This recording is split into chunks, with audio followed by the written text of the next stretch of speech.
My wife planted these roses 40 years ago, the grandfather said softly. I take care of them every year to remember her always here. They're beautiful, I said, touching a red rose gently with my fingers. Love is like a garden, the grandfather said, looking at both of us. You have to take care of it every single day, water it. You have to pull out the weeds before they destroy everything good. You have to give it time and patience and attention always, constantly. If you do that, it will bloom forever and ever long. Mr. Cross was quiet, staring at the roses with a strange look. I wondered what he was thinking about in his head right now. That night, something unexpected happened that changed everything completely for me and him. It was raining hard outside, thunder crashing loud in the dark sky. I was in my room reading a book when the power went out. The whole house went dark, and I couldn't see anything at all. I heard a knock on my door a few minutes later, softly. "Sophia, are you okay?" It was Mr. Cross's voice outside calling me. "Yes, I'm fine," I called back, trying to find my phone flashlight. "Can I come in?" he asked, which was strange and unusual for him. "Yes," I said, finally finding my phone and turning on the light. He came in holding a candle, the light making shadows on his face. "The power will be out for a few hours," he said, standing there. "The whole neighborhood is dark. The storm knocked down some power lines." "Oh," I said, not sure why he came to tell me that. "I thought, maybe you don't like storms," he said, sounding almost shy. "Some people don't like being alone in the dark during storms like this." I was surprised because he had never asked about me before, ever, really. "I'm okay," I said, but then thunder crashed really loud and close. I jumped, and he saw me jump, and something changed in his expression. "Can I stay?" he asked quietly, not looking at me directly now. "Just until the storm passes, I won't bother you, I promise that." "Okay," I said, my heart beating faster than normal for some reason. He sat in the chair by the window, and I sat on the bed. We were quiet for a while, just listening to the rain and thunder. "I used to be afraid of storms when I was a kid," he said. "After my parents died, storms reminded me of that night always forever. It was raining when they crashed. The roads were wet and slippery. I didn't know what to say, so I just listened to him quietly. My grandfather would sit with me during every storm after that," he continued. "He would tell me stories until I fell asleep feeling safe again. He saved me in so many ways, not just with money or things." His voice cracked a little, and I saw pain in his face. Without thinking, I got up and sat on the floor beside his chair. "He's a good man," I said softly, looking up at him gently. "And he raised a good man too, even if you don't see it." Mr. Cross looked down at me, surprise clear in his dark eyes. "You don't know me, Sophia," he said, shaking his head slowly back and forth. "I'm not a good man. I'm cold and selfish and broken. I paid you to pretend to love me because nobody actually could." His words made my heart hurt badly, like a physical pain in my chest. "That's not true," I said, and I meant it, really truly meant it. "You work hard to save your grandfather's company and his life's work. You're taking care of him in his last days, making him happy. You promised to help my mother even though it's not required at all. Those are things a good man does, Mr. Cross, not a bad one." He stared at me for a long moment without saying anything at all. The candlelight made his face look softer, younger, less cold than usual before. Daniel, he said finally, his voice barely above a whisper, so quiet. What? I asked, confused by the single word he just said to me. My name is Daniel, he said, looking into my eyes directly now. You're my wife.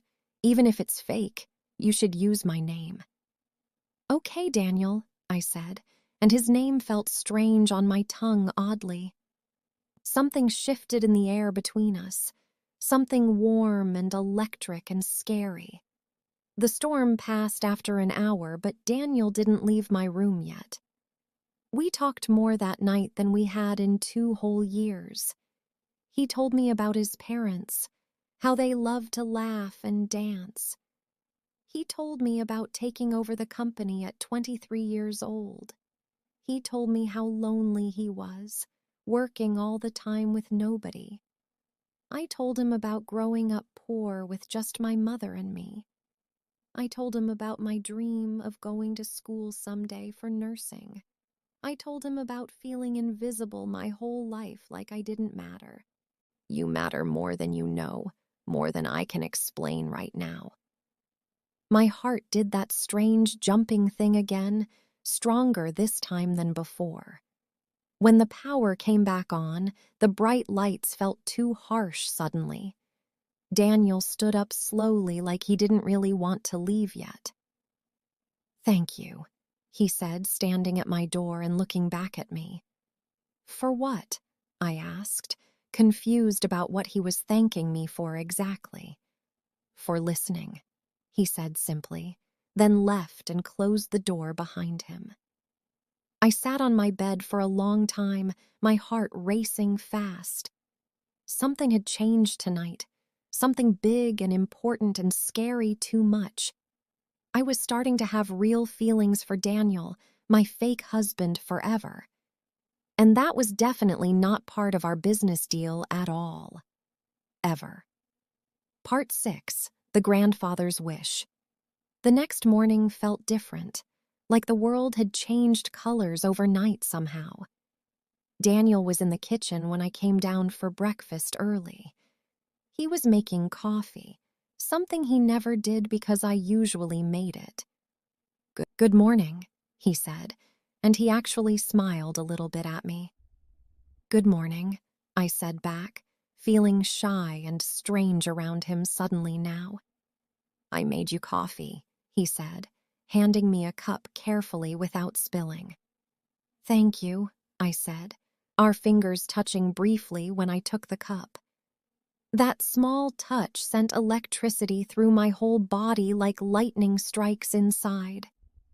We drank our coffee together in comfortable silence, not awkward silence like before.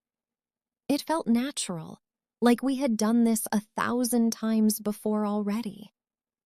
That afternoon, we got a call from the grandfather's nurse, immediately urgent.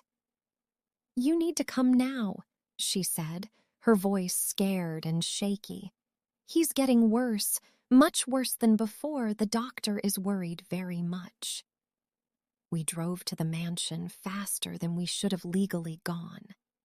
Daniel's face was tight with worry, his jaw clenched hard the whole way.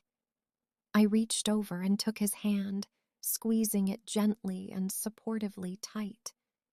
He looked at me, surprised, but he didn't pull his hand away from mine.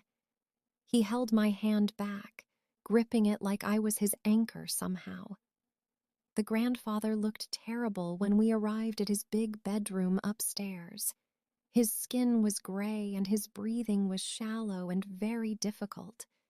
The doctor was there, checking his pulse and shaking his head sadly slow. It won't be long now, the doctor whispered to us quietly outside. Maybe a few days, maybe less. We really can't say for sure. I'm so sorry, but there's nothing more we can do for him. Daniel's whole body went stiff and rigid, like he was turning to stone. I put my arm around him, and he let me, leaning into me. We went back into the bedroom together, sitting beside the old man's bed. The grandfather opened his eyes slowly and smiled when he saw us both.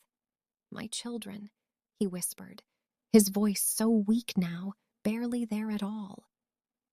"We're here, grandfather," Daniel said, taking the old man's hand in his. "I'm so happy," the grandfather said, tears running down his wrinkled cheeks. "I'm leaving this world knowing you have love, real, true love, forever." "Promise me something, Daniel," the grandfather said, struggling to breathe between words. "Anything," Daniel said, and his voice cracked and broke with raw emotion. "Promise me you'll hold on to her, on to Sofia, no matter what happens. Promise me you won't let work steal your life like I almost did. Promise me you'll choose love over money every single time, always." Daniel looked at me, and I saw tears in his eyes finally. "I promise, grandfather," he said, and it didn't sound like a lie. The grandfather smiled and closed his eyes, looking peaceful and calm finally. "Good," he whispered, so quiet we could barely hear him at all.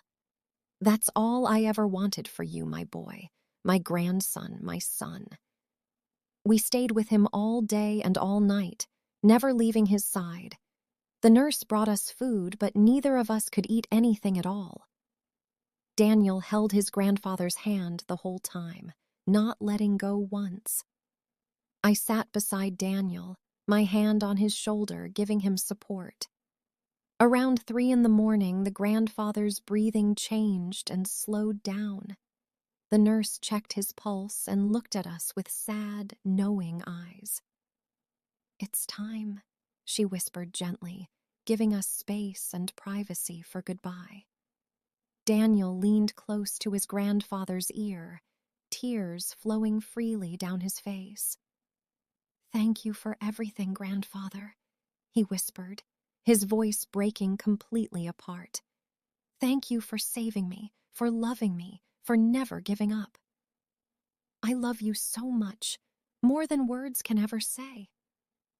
The grandfather took one last breath, then he was still and quiet. His face looked peaceful, like he was just sleeping deeply without any pain. Daniel broke down completely, sobbing like a child, his body shaking badly hard. I wrapped my arms around him and held him tight against me close. He cried into my shoulder for a long time, and I cried too. Even though this was all supposed to be fake, the pain was real. The loss was real. The grief was real. Everything felt so real now. Part 7. After the funeral. The funeral was 3 days later on a cold, gray morning, perfectly sad. Hundreds of people came because the grandfather was loved by many friends. Daniel stood strong and quiet, shaking hands and thanking everyone who came. I stood beside him the whole time, playing my role as his wife. But it didn't feel like playing anymore. It felt like I belonged there. His cousin Richard was there, watching us with cold, calculating eyes the whole time. He was tall and handsome, but had a mean look on his face. "So this is the wife," Richard said, looking at me up and down. How convenient that Daniel found love right before grandfather died. So lucky timing. His tone was nasty, like he didn't believe our marriage was real at all. "Careful, Richard," Daniel said, his voice low and warning and dangerous sounding. "I'm just saying it's interesting timing, that's all, cousin." Richard smiled meanly, almost like it was planned, almost too perfect, don't you think so? My stomach dropped because I knew he was right, completely, totally right. It was planned, it was fake, it was all a lie. Daniel stepped between me and Richard, his body tense and protective suddenly. "This conversation is over," Daniel said coldly, staring Richard down hard. "Show some respect. We just buried our grandfather today, right now here." Richard smirked but walked away, looking back at us with suspicious eyes. "He knows," I whispered to Daniel when Richard was gone far away. He suspects, Daniel corrected me, his jaw tight with worry and tension. But he can't prove anything, we just have to be careful now. After the funeral, everyone came back to the grandfather's mansion for food. It was tradition, the lawyer explained, to read the will after the funeral. Everyone gathered in the big living room, waiting quietly and nervously tense.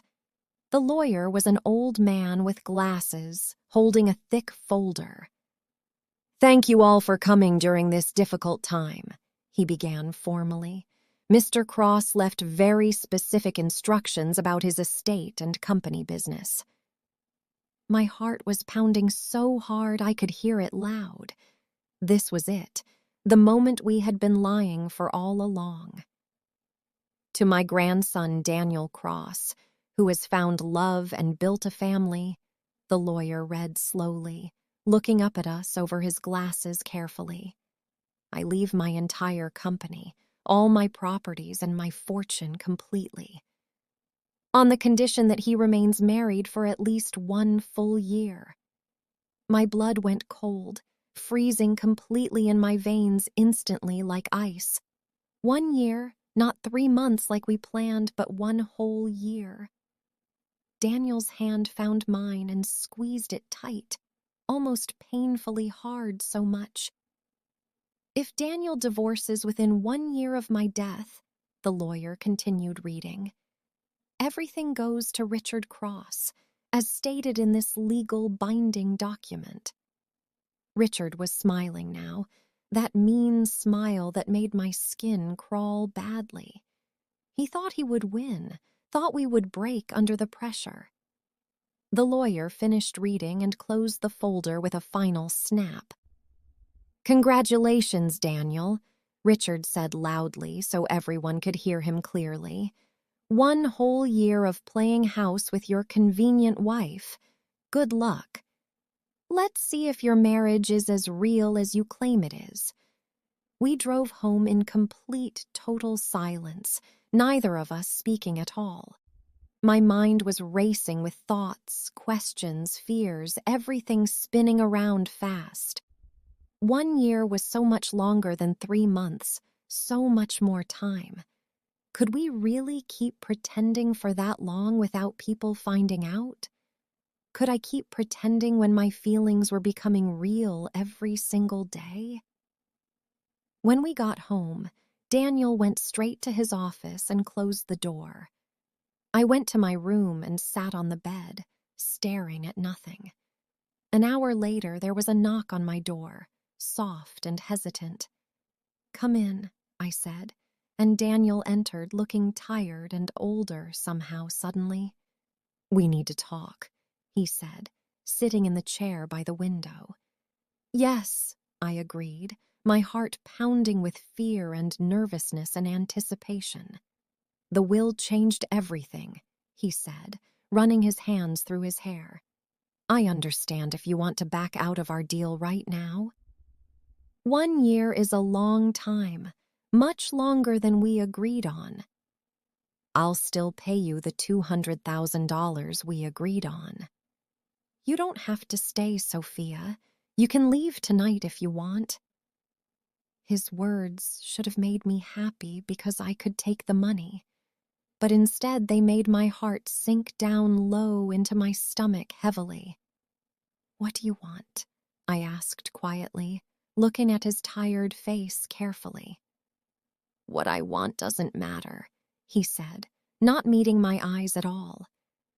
"Yes, it does," I said firmly, surprising myself with my strong voice. "Tell me, Daniel, what do you want me to do right now?" He looked up at me then, and I saw something raw in his eyes. "I want you to stay," he said, his voice barely a whisper, so quiet. "Not because of the company or the money or the will or anything. I want you to stay because—" He stopped and looked away from me. "Because why?" I asked, standing up and walking closer to him now. "Because I've gotten used to you being here, in my house, my life. Because dinner isn't the same when I eat alone anymore like before. Because the house feels empty when you're not in it with me. Because somewhere along the way, this stopped being fake for me completely. My heart stopped beating for a moment, completely frozen, still and quiet. "What are you saying?" I whispered, needing him to say it clearly. Daniel stood up and walked to me, standing so close I could feel him. "I'm saying I have feelings for you, Sofia. Real feelings, not pretend ones. I'm saying this fake marriage became real for me without me noticing. I'm saying I don't want you to leave. Not now, not ever." Tears filled my eyes because I felt the same way exactly too. "I have feelings for you too," I admitted, my voice shaking with emotion. "I tried not to. I tried to remember this was just business. But every day, every moment with you, I fell a little more. I don't want to leave either, Daniel. I want to stay with you." He reached up and touched my face gently with his warm hand softly. "Then stay," he said, looking into my eyes with such intensity and feeling, "not as my fake wife, but as my real one if you'll have me." "Yes," I said, and then he kissed me, and everything changed forever. Part 8. Building Something Real. The next few months were the happiest of my entire whole life. Daniel and I stopped pretending and started building something real and true. We went on actual dates, to restaurants and movies and the park. We held hands because we wanted to, not because someone was watching. We talked for hours about everything, our pasts, our dreams, our fears. Every day I fell more in love with him, deeper and deeper. And he fell for me too. I could see it in his eyes. He smiled more now, laughed more, seemed lighter and happier than before. He started coming home at 5 instead of 9 or 10 o'clock. He wanted to spend time with me, to cook dinner together, to watch movies. The house that was once cold and empty became warm and full of laughter, full of love, full of life and hope and joy. My mother's health improved with the new medicine and treatment Daniel provided. She came to visit us one weekend, and I was so nervous. "So this is the man who stole my daughter's heart," she said, smiling. Daniel was nervous too. I could tell by how he kept adjusting his tie, but my mother loved him immediately, seeing what I saw in him.